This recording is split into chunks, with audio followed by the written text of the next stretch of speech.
Aloha, namaste. Welcome again to the Bhagavad Gita as it is class. My name is Janapati Das. Please accept my respects. Thank you very much for watching these videos and commenting on these videos. I'd like to take this opportunity to also offer my respectful obeisances unto my spiritual master, Jagat Guru Siddha Swarupananda Paramhamsa Srila Prabhupada, and to my spiritual grandfather, A.C. Bhaktivedanta Swami Prabhupada. We are going to start with some hearing and chanting of Krishna's names, so please join along.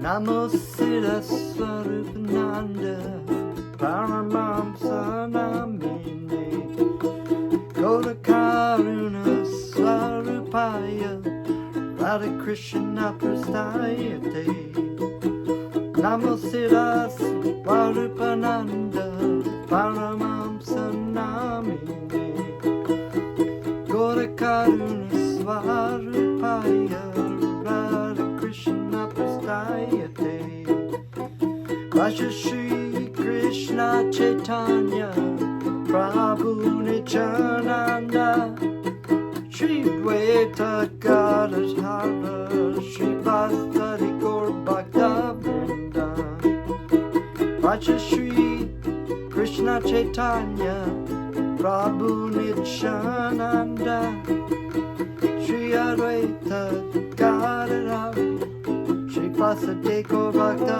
Vrinda Hari Bol Nitai Gaur Nitai Gaur Hari Bol Nitai Gaur Nitai Gaur Hari Bol Nitai Gaur Nitai Gaur Hari Bol Nitai Gaur Nitai Gaur Hari Bol Hare Krishna Krishna Krishna Hare Hare Hare Rama Rama Rama Hare Hare Hare Krishna Krishna Krishna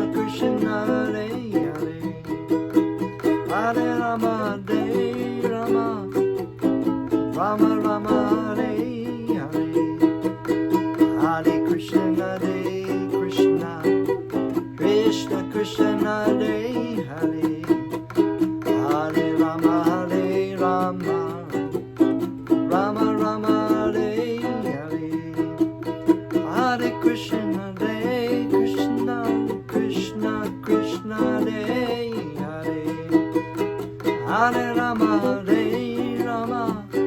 Rama Rama Hare Hare Hare Krishna Krishna Krishna Krishna Hare Hare Hare Rama Rama Rama Hare Hare Hare Krishna Krishna Krishna Krishna Hare Hare Hare Rama Rama Hare Hare Hare Krishna Krishna Krishna Krishna Hare Hare Hare Rama Rama Rama Hare Hare Hare Krishna Krishna Krishna Krishna Hare Hare Hare Rama Rama Rama Hare Hare Hare Krishna Krishna Krishna Hare Hare Hare Rama Rama Hare Hare Gauranga Hari Bol Gauranga Hari Bol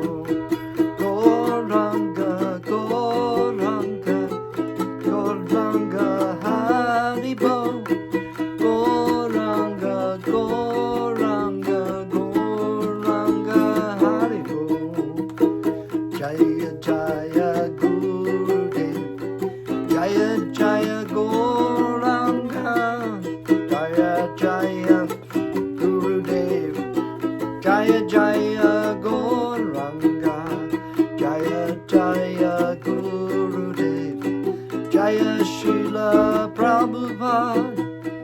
Jaya Jaya Guru Dev Jaya Srila Prabhupada.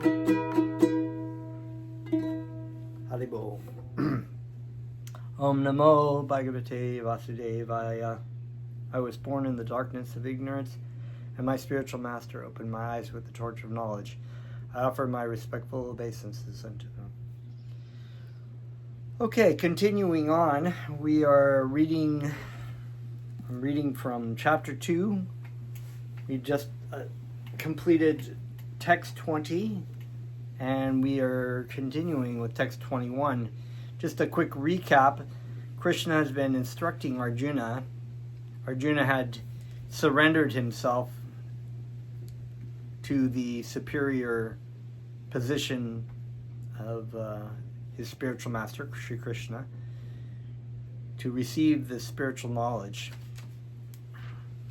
And we have been explaining and reading in the Bhagavad Gita about the nature of the living entity being separate from the material body and mind.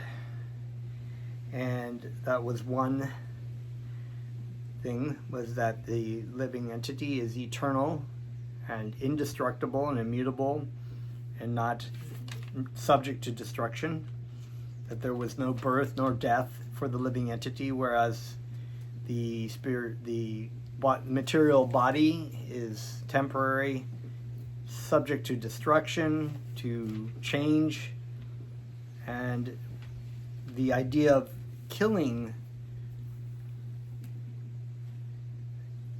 the living entity is non-existent. So Krishna is explaining to Arjuna that the living entity is not slain when the body is slain. Is not slain when the body is slain. The body is slain, but the living entity is slain. And we're going to cap that off with this next verse about it being impossible for Arjuna to be actually killing any living entity. They'd be killing the bodies, but not the living entities. So this is text 21. Veda vinashinam nityam. Yanenam ajam avyayam katam sapurusha partha. Kam gata yati hanti kam. Veda, in knowledge. So Vedas mean knowledge. The Vedas are the absolute truth, the end all in the summation of absolute truth. So we've been explaining this idea about knowledge and this idea of information. When we live in an age of information, with so much information just at our cell phone, we can basically pull up all kinds of information. We can ask ChatGPT and AI for a summation of different things. But it was interesting. I was having this conversation even about AI. I don't really want to go into the detraction of talking about pro or anti-AI. But the interesting thing about ChatGPT is that it is still an objective. It's supposed to be an objective, but yet it makes decisions about when it gathers stuff, how to package that, really. And so a lot of things that you can ask ChatGPT are just not straight up not true. They're not true at all, but they've been sifting through these pools of just multiple and millions and billions of information out there in the material world about different topics.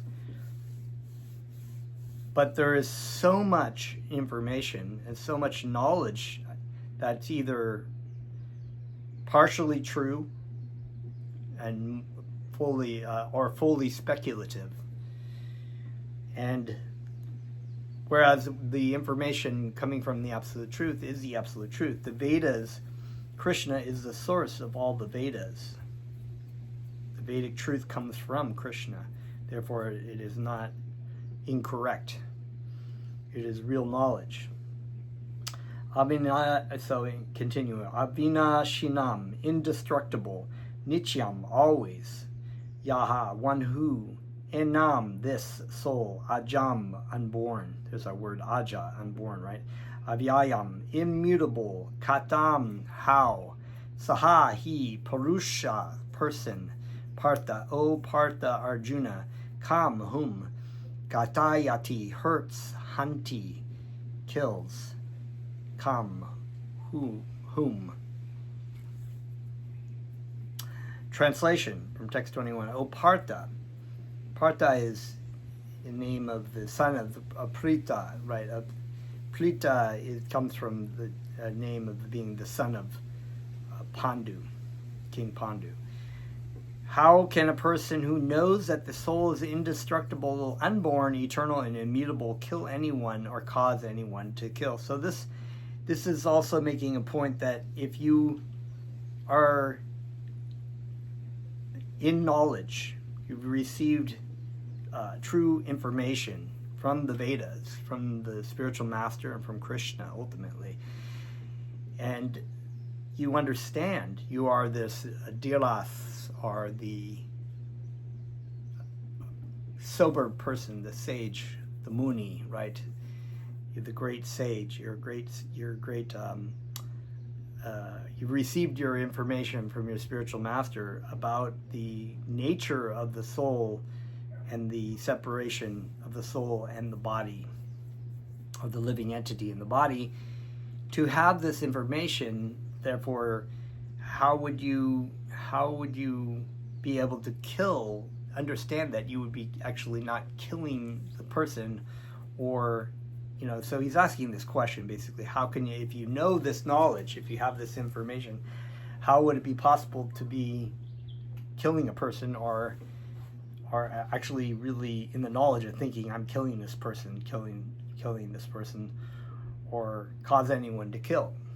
So this comes down to that lecture that I've referred to a lot, that my spiritual master has brought up, about the difference between lamentation and compassion. And Arjuna was in a lamenting consciousness, not having the true knowledge about the nature of the soul, was feeling like he was killing his family members. But Krishna was saying that the compassionate one who is actually in knowledge, is compassionate towards all living beings and strives to educate them about their the real liberating experience of understanding that you're not your body and you're not your mind, and that you have a purpose on this planet to love and serve God. And that service transcends the material dimension. So this is very wonderful. So Krishna's asking this: how is it possible? So once you know that the soul is indestructible, unborn, eternal, and immutable, how can you be killing it? Purport by His Divine Grace: everything has its proper utility, right? The ultimate value, utility. I mean, I love looking up root words and prefixes and meanings from Old English and Old French and whatnot. And uti has to refer to the ultimate benefit or purpose of something. But here in this, everything has its proper utility, and a man who is situated in complete knowledge knows how and where to apply a thing for its proper utility. This is a really amazing statement, because it actually shifts one's awareness of what can I utilize, there's that word utilize again, in this material world for my own benefit and my own glory and my own, or the extension of my family or whatnot. Instead of understanding that the energy around us, including our own body and ourselves for that matter, is owned and controlled by the Supreme Lord. That's why in the Sri Ishopanishad it is said that all things animate and inanimate are owned and controlled by the Supreme Lord, and one should know to whom it belongs and what proper amount or allotment you've been given in this material world, and not strive to try to hoard as much as you can, because this is a very interesting and something that people don't really contemplate, and that is the desire to be happy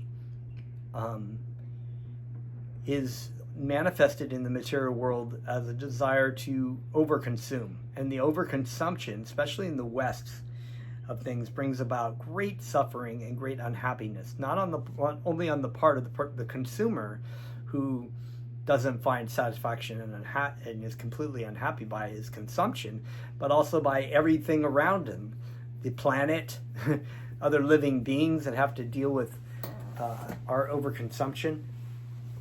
And so this is actually a very big subject, maybe even fodder or information to use for a separate class about the idea of overconsumption and our environmental crisis. War, racism, all these things come from this desire to own and control, our lust for dominance, individual dominance. So here Krishna in Bhaktivedanta says that everything has its proper utility. That really, if we understand, if we are in the consciousness that this does not belong to me, even the things that are temporarily in my control do not belong to me, they belong to Krishna. And Krishna has given me the opportunity to utilize, here's that word utilize, everything I have, all the way down to my body, my time, my money, my energy, the things that are temporarily in my control, for the service of Krishna. And, for example, one may have a car, right, and some money, that they can use the money to get gas to put in the car and use the car to take people to an outreach program where you're teaching people about Krishna, or people are chanting Krishna's names. And so therefore there is a property of utility in that thing. But here, this is specifically Bhaktivedanta is talking about in the case of Arjuna, but it is related to every living entity having things that they can use in the service of Krishna. But similarly, violence also has its utility, and how to apply violence rests with the person in knowledge. So that's a very really amazing point too, because Arjuna was thinking violence is bad. Arjuna was a warrior. He committed violence his whole life because he has to fight people and defend and protect people and fight off unsavory characters and whatnot. But Krishna's telling you, I want you to use your ability to commit violence, your warrior and your warrior techniques and your kshatriya capabilities in the service of me. So that is your flower that you are offering to me, is your ability to kill people. So this is, in this case, the violence is justifiable and Arjuna should understand or be in knowledge via the information that he's receiving from Krishna, the knowledge he's receiving from Krishna of how to apply that violence in the service of Krishna. So we don't just say, okay, well, violence has its place and time and place because it's from Krishna, and therefore if I want to go out and I don't, whatever these situations might be, I don't like Elon Musk, or I don't, and therefore my violence to burn Teslas and to beat up people who don't agree with me is justifiable because Krishna created it, and therefore I'm using it in the service of. But that's not what this means, All right. Although the justice of the peace awards capital punishment to a person condemned for murder, the justice of peace cannot be blamed because he orders violence to another person according to the codes of justice. So here we're getting into what we were talking about the other day, justification of capital punishment. In the Manu Samhita, the law book for mankind, it is supported that the murderer should be condemned to death so that in his next life he will not have to suffer for the great sin he has committed. So in the oldest book that came from the Vedas, came from Lord Brahma originally, for the progenitors, the first people in the universe to exist in a society according to laws and regulations and whatnot, was that a person who has murdered another person should be held accountable and should be condemned to death. And you can't blame the violence that the executor commits because he's just fulfilling his duty to follow this law of the Manu Samhita. So yeah, it says that in his next life he will not have to suffer for the great sin he has committed. So he's basically sacrificing his body for the sin that he committed right there, and that karmic reaction will be nullified in the next life for what he has done. So it's justifiable, and it's actually very merciful. That's a really hard concept for people to understand. If you say, well, if we execute the person, that's merciful to the murderer, they don't get that. They think, oh, that's merciful to the victims. Yes, and the victims, but merciful to also the committer of murder. Therefore, the king's punishment of hanging a murderer is actually beneficial. Similarly, when Krishna orders fighting, it must be concluded that violence is for supreme justice, and as such, Arjuna should follow the instruction, knowing well that such violence committed in the act of fighting for Krishna is not violence at all, because at any rate the man, or rather the soul, cannot be killed. So for the administration of justice, so-called violence is permitted. A surgical operation is not meant to kill the patient, but to cure him. Therefore, the fighting to be executed by Arjuna at the instruction of Krishna is with full knowledge, so there is no possibility of sinful reaction. Now, this is coming from Krishna. It's handed down through the Vedic scriptures. It's in the disciplic lineage of Paramatma.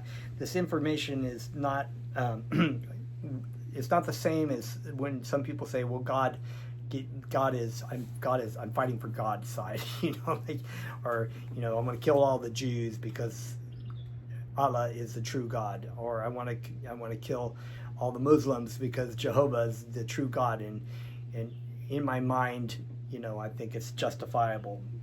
It's not. There's no backing for that, and there's no actual disciplic lineage in a lot of those religious traditions to basically explain the scriptural injunctions that their prophets and the great sages and saints of different religions meant. So this is basically makes it so that people are left for speculation, and the speculation creates great suffering and unhappiness.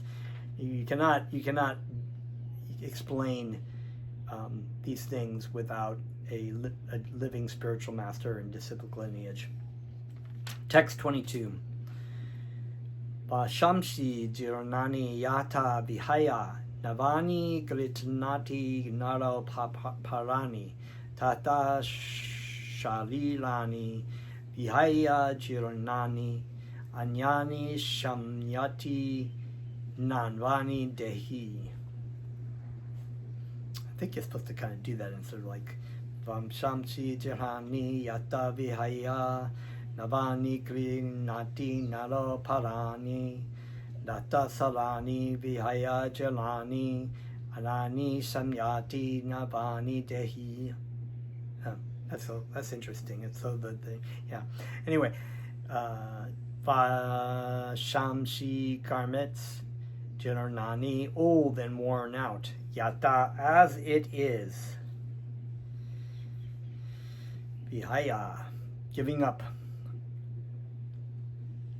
Navani, new garments. Gilunati, does accept. Nara, a man. Aparani, other. Tata, in the same way. Shalilani, bodies. Vidhaya, giving up. Jirnani, old and useless. Anyani, different. Shamyati, verily accepts. Navani, new sets. Dehi, the embodied. Translation. Another very popular verse. As a person puts on new garments, giving up old ones, similarly, the soul accepts new material bodies, giving up the old and useless ones.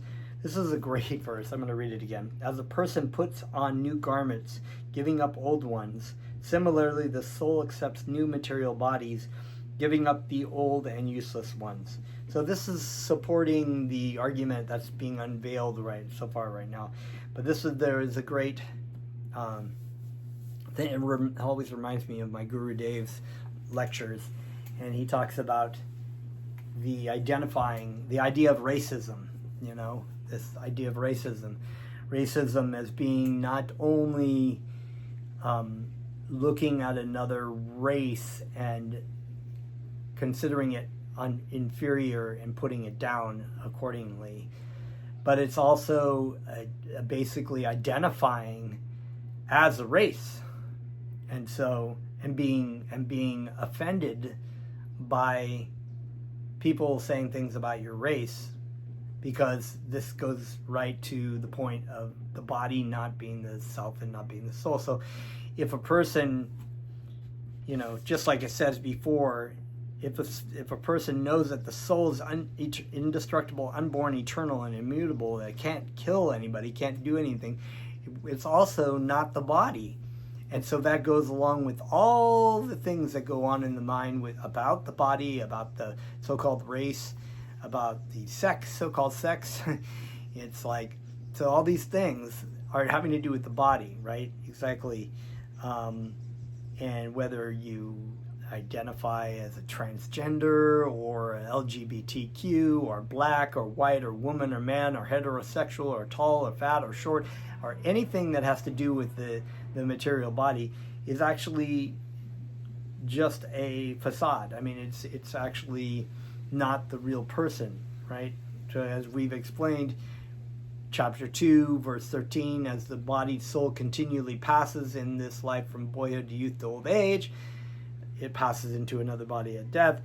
Here it's also, Krishna is making this point that a person puts on new garments, giving up old ones. So it changes the body, right? Just like a shirt. This is what my spiritual master was saying, is that if somebody comes to you and says, I don't like you because you're a blue shirt and I'm a red shirt, and red shirts are superior to blue shirts, you dirty, stinky blue shirt.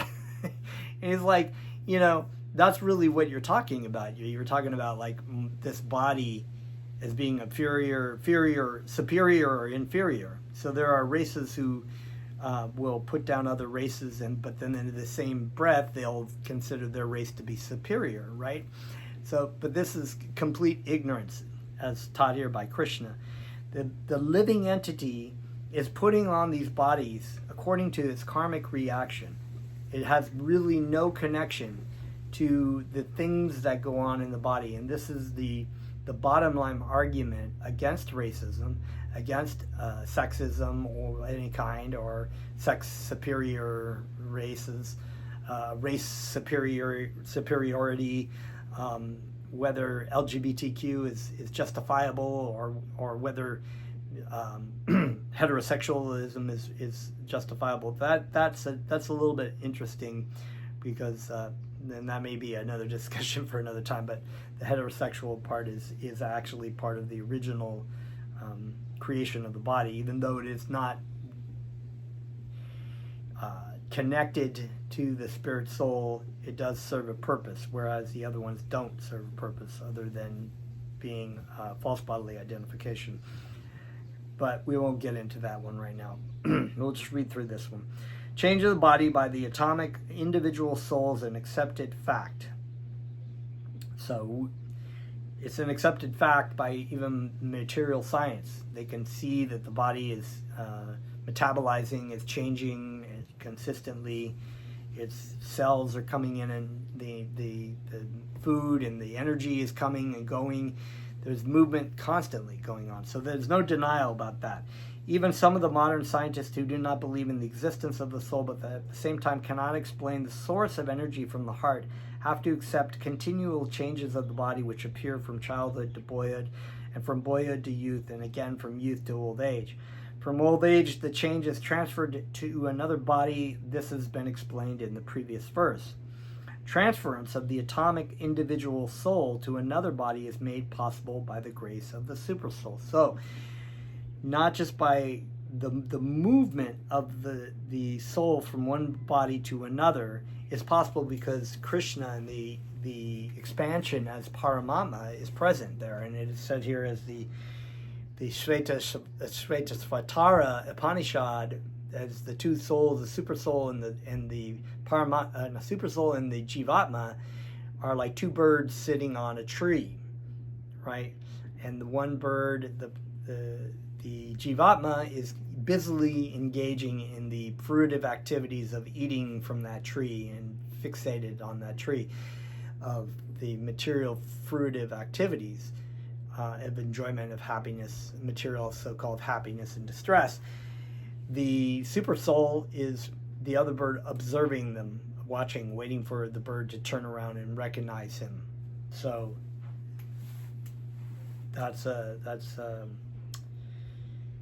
and I would say we'll get to that here. Actually, it says it right here. Transfers of the atomic individual soul to another body is made possible by the grace of the supersoul. The supersoul fulfills the desire of the atomic soul as one friend fulfills the desire of another.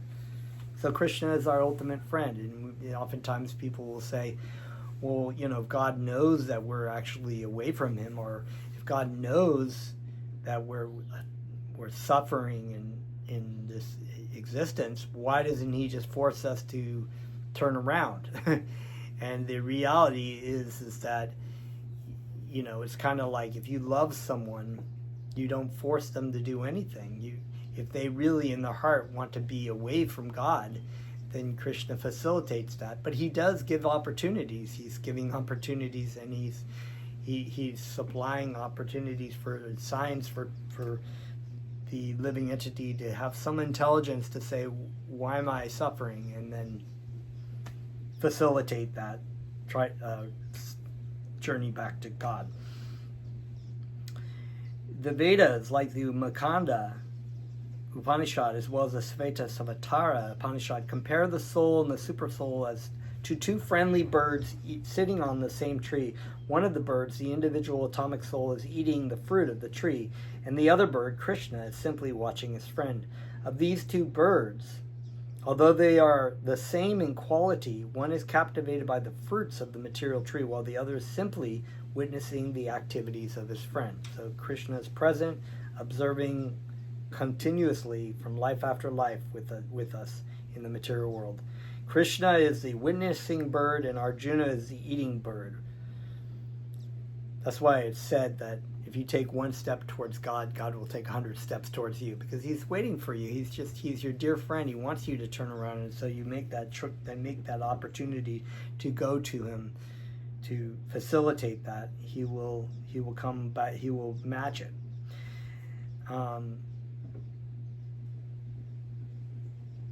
Krishna is the witnessing bird, and Arjuna is the eating bird. Although they are friends, one is still the master and the other is the servant.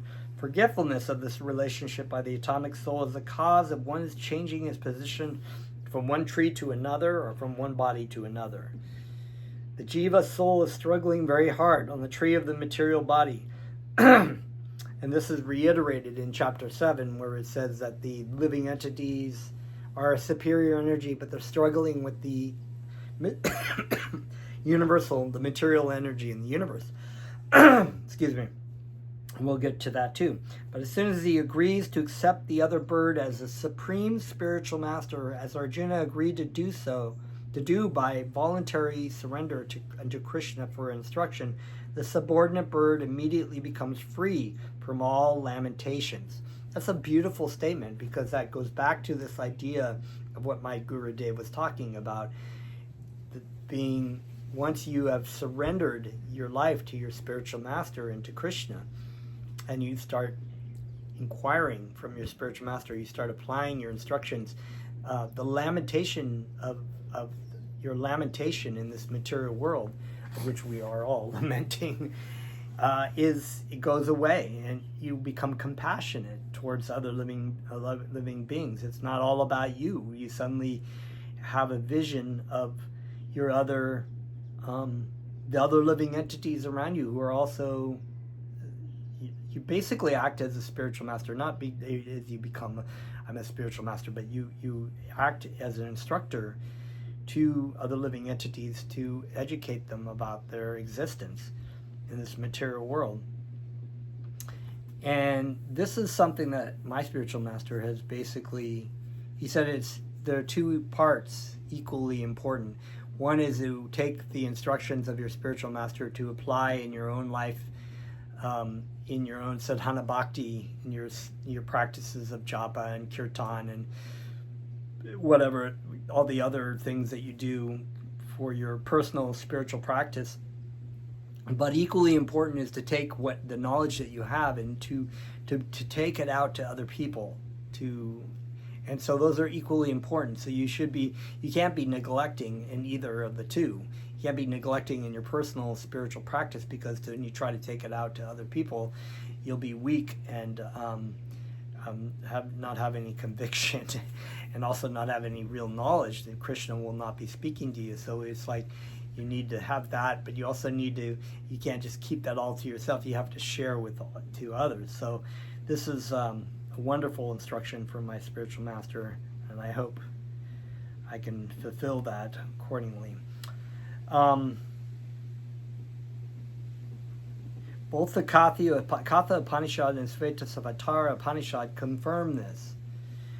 Shamane vrikshe purusho magno nishaya shochati muya manaha justam yada pashati anyam isham yasha maimanam iti vita shoka. Although the two birds are in the same tree, the eating bird is fully engrossed with anxiety and moroseness as the enjoyer of the fruits of the tree. I love that. That's such engrossed with, it's not just engrossed in pleasures of the material world, it's engrossed in the anxiety and moroseness, as being completely captivated by Maya Devi in this attempt to try to fill yourself up with the material energy, and this is a useless activity, because we are not material.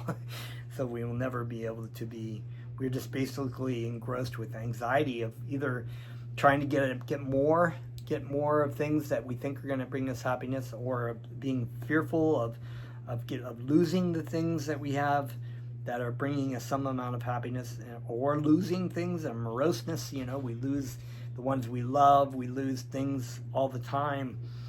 We are cheated, we are caught up in the anger and rage against each other, that people who don't agree with us politically, or so many anxiety and moroseness is going on. Things are going to fall apart. We're in a dictatorship. Whatever it might be. It's just so many things, and we're just like trying to eat this up. We're trying to eat it up. We're engrossed in trying to eat up, but we can't help but consume a lot of politics, or just try to go out and get all the best food, or try to engage in sexual activity with people as much as possible, and it's complete misery. But if in some way or other he turns his face to his friend, who is the Lord, and knows his glory, at once the suffering bird becomes free from all anxieties. So we're anxious because we're like, oh, we don't need to engage in all this material consumption to try to find our happiness, because we are spiritual in essence. We can chant Krishna's names. We can have spiritual food that will actually bring us true satisfaction and happiness, true compassion, and eradicate the lamentation that exists in my heart. Arjuna has now turned his face towards his eternal friend Krishna, and is understanding the Bhagavad Gita from him. So he's learning. He's receiving the song of God from Krishna. It's like this light that Krishna is bringing to him. And it's not just showing him something that wasn't there. It's basically illuminating and showing what was always there, that we've covered up basically with the darkness. Wonderful. The Bhagavad Gita, such a beautiful song of God. And thus, hearing from Krishna, he can understand the supreme glories of the Lord and be free from lamentation. It's beautiful. To be free from lamentation. This This is the greatest, to learn that you are, even just starting from learning that you are, who are you, and that you are not the body and you're not the material designation. You are a spiritual essence. You are part and parcel of God. You're God's child, and you are the servant of God, and you have a purpose. This is so illuminating and so wonderful, and so all you can do when you receive it and you apply it and you see it is feel great compassion for the other living entities, and you feel lower than the straw on the street. You feel, I don't deserve this. I've been very sinful. I'm a very sinful person, but Krishna loves me unconditionally, and all these children out here are my brothers and sisters, and I need to help them. I must be of service. Arjuna is really being of service. He's being service of God. This is the whole meaning of this, is that to be the supreme, to try to act as the supreme, is acting in complete selfishness and self-centeredness. To be of service is to be a real disciple.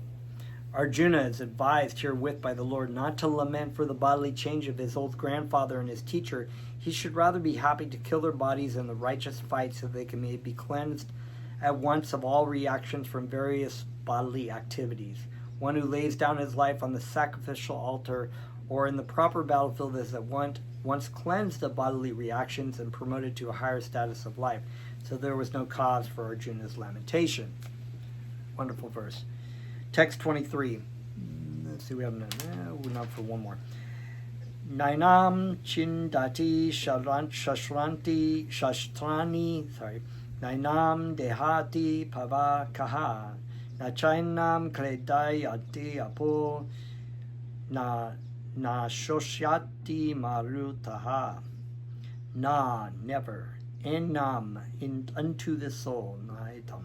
That's nainam. Never unto the soul. Chindanti, can cut into pieces. Shastrani, all weapons. Never. Enam, unto the soul. Gehanti, burns.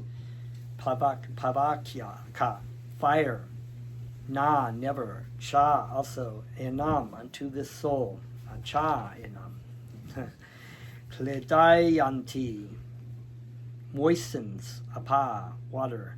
Never. Shoshyati, dries.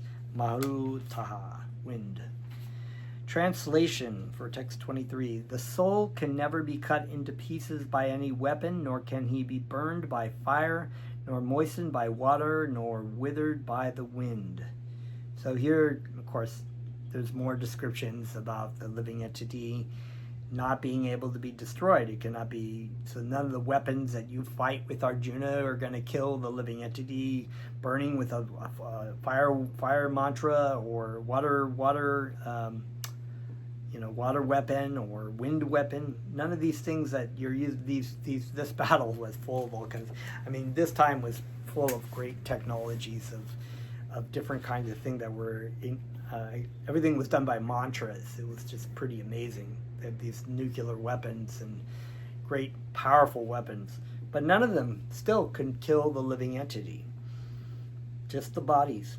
All kinds of weapons, swords, flames, rains, tornadoes, etc. are unable to kill the spirit soul. It appears that there were many kinds of weapons made of earth, water, air, ether, etc., in addition to the modern weapons of fire.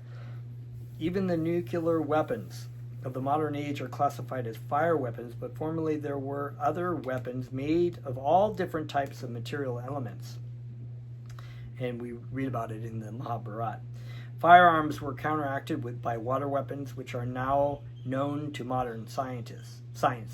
Nor do modern scientists have knowledge. Which are now unknown to modern science.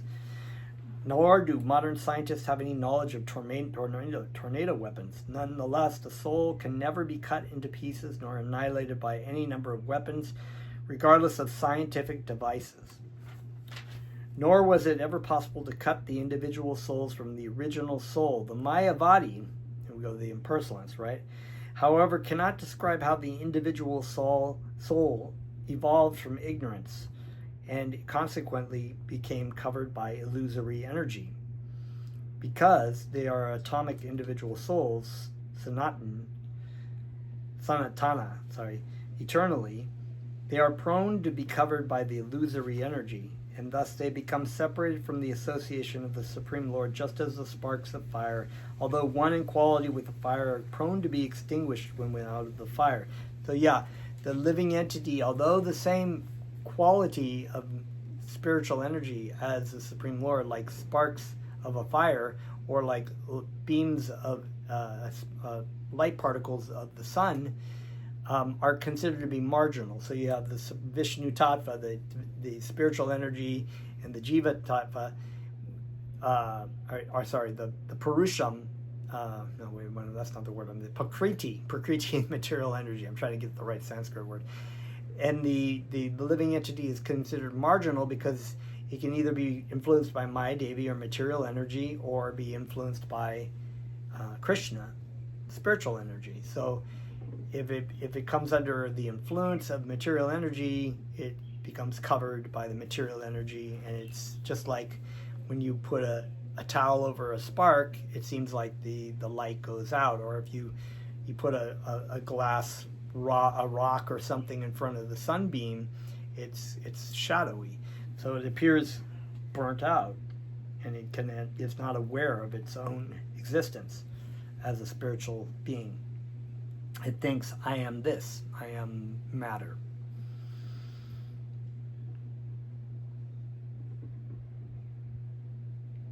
So because they are atomic individual souls, so not eternally, they are prone to be covered by the illusory energy, and thus they become separated from the association of the Supreme Lord, just as sparks of the fire, although one in quality with the fire, are prone to be extinguished when out of the fire. In the Varaha Purana, the living entities are described as separate part and parcels of the Supreme. They are eternally so, but according to the Bhagavad Gita, they are eternally so according to the Bhagavad Gita also.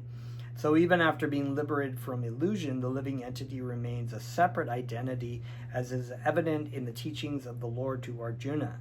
Arjuna became liberated by the knowledge received from Krishna, but he never became one with Krishna. So that's where the separation of Mayavadi philosophy, they basically think that the separation of the living entity is an illusion that God puts himself into. He fragments himself into multiple different living entities and comes under the influence of material energy to supposedly enjoy the material energy. But when it's under this great suffering, he needs to receive the information from the Mayavadi guru, who is supposedly self-realized as God, teaches them the proper way of becoming one with God. And there are just so many faults and problems with that argument. We'll get into that more eventually. So Arjuna never was one with Krishna in the sense that he was Krishna. He was one with Krishna in will, but became separated in the sense of not in will with God. So and this is what it also said with Jesus. Anyway, I won't go into that about Jesus Christ. Text 24. I can read one more verse. Achedoham adayoyam akled yo shasho evacha nicha sarvagata statunur achalo yam sanatanaha. Achedyaha, unbreakable. Ayam, the soul. Adya, cannot be burned. Ayam, the soul. Akledya, insoluble. Ashoshya, cannot be dried. Eva, certainly. Cha, and. Nitya, everlasting. Sarvagata, all-pervading. Shtanuhu,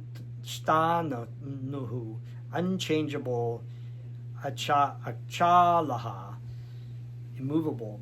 Ayam, the soul. Sanatana, eternally the same. Translation for text 24. This individual soul is unbreakable and insoluble, and can neither burned nor dried. He is everlasting, all-pervading, unchangeable, immovable, and eternally the same. So hitting the point across again. Basically, the soul is eternally existent. It cannot be changed. It cannot be altered. It cannot do anything. It is consistently the same spiritual energy. Purport: all these qualifications of the atomic soul would definitely prove that the individual soul is eternally the atomic particle of the spirit whole, and he remains the same atom eternally without change. So this point that it's not like there's a merging or a changing of the soul into the supreme soul, or the supreme soul changing or breaking apart into a smaller soul. Then this has been reiterated over these very verses. So within this very specific chapter 2, the idea of impersonalism or mayavadi or monism is refuted pretty solidly. And yet there are impersonalist gurus who try to switch the meanings of the words around, or try to bend the meanings into their own perverted and incorrect statements. So, and oftentimes most of them can't go very far into the Bhagavad Gita before it becomes very obvious that they can't do enough mental gymnastics to try to fit into their philosophies. The theory of monism. Okay, all these qualifications of the atomic soul definitely prove that the individual soul is eternally the atomic particle of the spirit whole, and he remains the same atom eternally without change. The theory of monism is very difficult to apply in this case because the individual soul is never expected to become one homogeneously. So yeah, it's basically not expected to become one. After liberation from material contamination, the atomic soul may prefer to remain as a spirit spark in the effulgent rays of the Supreme Personality of Godhead, but the intelligent souls enter into the spiritual planets to associate with the personality of Godhead. So the so-called merging into the Brahman effulgence is the spark is returning into its source, right? But it's not actually, there is actually no, like, you're not becoming God. There is an appearance when you're doing nirvikalpa samadhi and you merge, so-called merge into this Brahman effulgence. The experience is very much like losing your oneness in this light, but you never really lose it. You just forget it, and then you come back down, and many people think that they are that coming down and descending into a human form. Smart impersonalists, though, will, fortunately, like my own Srila Prabhupada, who was an impersonalist many years ago, came into contact. He was self-realized. He had merged into the Brahmajyoti and had that realization, and came into contact with Bhaktivedanta Swami Prabhupada, and knew in his heart that everything that he had learned was incorrect, and that he basically gave up everything he had to Bhaktivedanta and started following Bhaktivedanta. So that is there are examples of impersonalists who become personalists. The word sarvagata, all-pervading, is significant because there is no doubt that living entities are all over God's creation. They live on the land, in the water, in the air, within the earth, and even within fire. The belief that they are sterilized in fire is not acceptable because it is clearly stated here that the soul cannot be burned by fire. Therefore, there is no doubt that there are living entities also on the sun planet with suitable bodies to live there. If the sun globe is uninhabited, then the word Sarvagata, living everywhere, becomes meaningless. So yes, we've talked about just even trying to get a concept of how many living entities are here by going up onto the mountain over here and just looking at the amount of, or even in this area, bacteria, little bugs, little ants, but there are even more living entities that have, we have earth, water, fire, air, ether, mind, intelligence, false ego, right? And so those gross physical elements, humans have a certain balance of those things, but other living entities have a little bit more or less of those kind of things, and then there are living entities who exist on the sun planet who have fire bodies and maybe very little water. And that doesn't mean just because we can't perceive it with our earth eyes, we can't perceive it even with our tools that we've created based on our senses, that they don't exist. Here the Vedas are explaining that, and the Bhagavad Gita explains that the living entities exist in different dimensions, and we have multiple universes, so there's just an unfathomable amount of living entities in the material world. So that's very important to state. And so we are going to continue next time with text 25, and for that we will see you next time. Namaste.